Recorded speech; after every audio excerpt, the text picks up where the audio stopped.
moving. Keep New York moving. First of all, I want to thank the van drivers for coming out today and always showing up when New York needs you.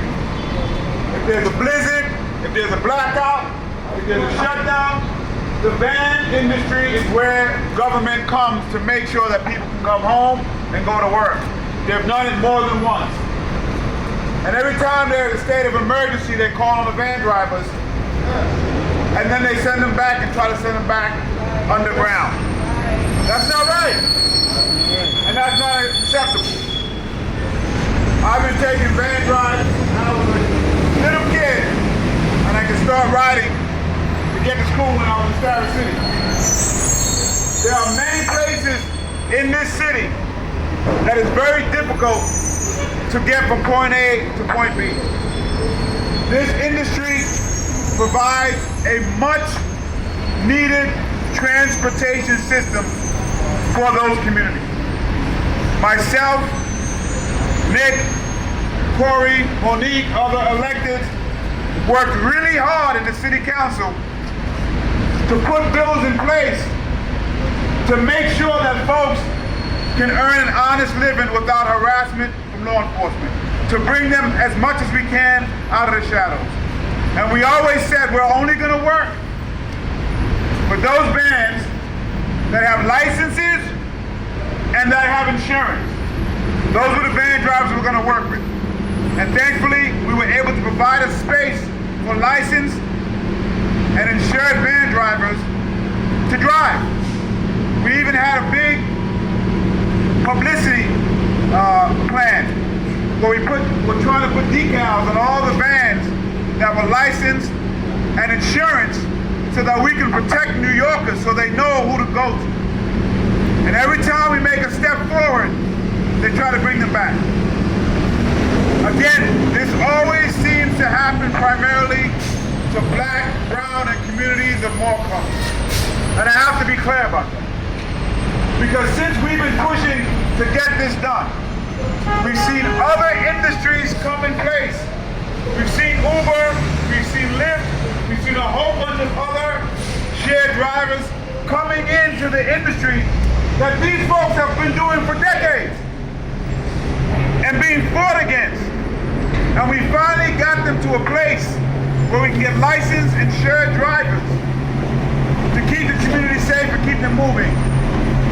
And now, they have to pay insurance threefold for where they work. Where the insurances were $10,000 roughly, it's now over $30,000 a year. That's not right. That's not fair. You are in essence saying, yeah, we'll give you insurance, but we'll make sure it's not affordable enough for you to provide food on your table. And you know what that does?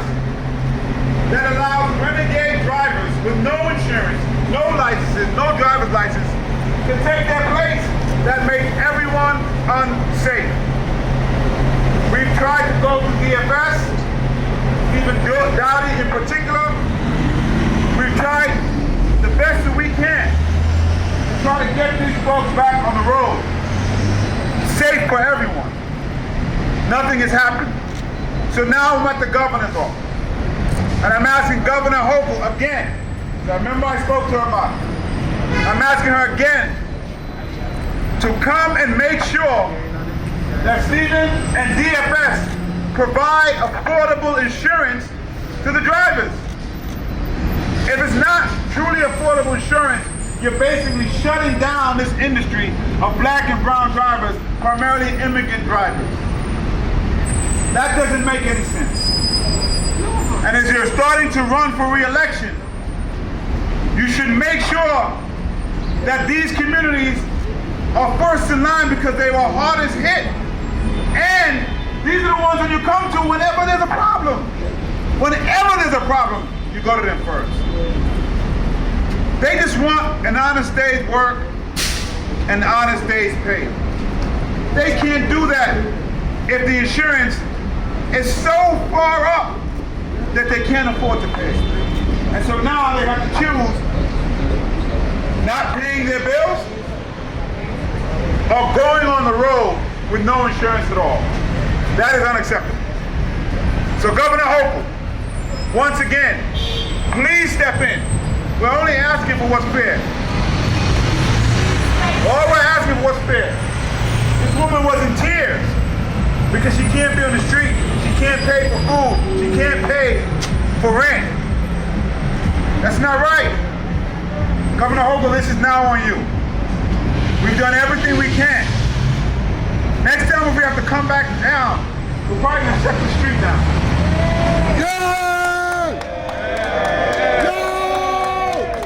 Because we're not playing anymore.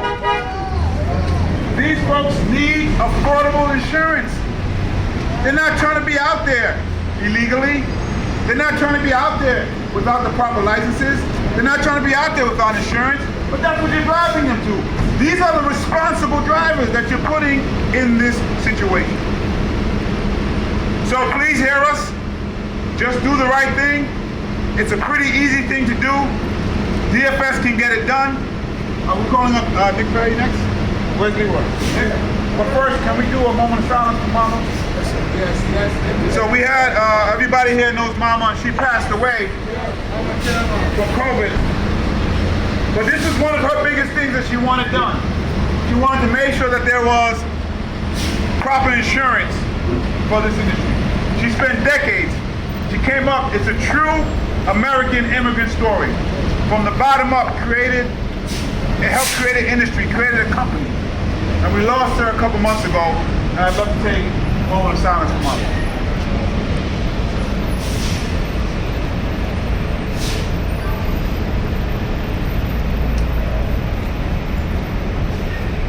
Everybody say Mama. Mama! Next up, Nick Perry, who's working for us on the state, and is also here to make sure that the governor steps in to do what's right. This is an easy one.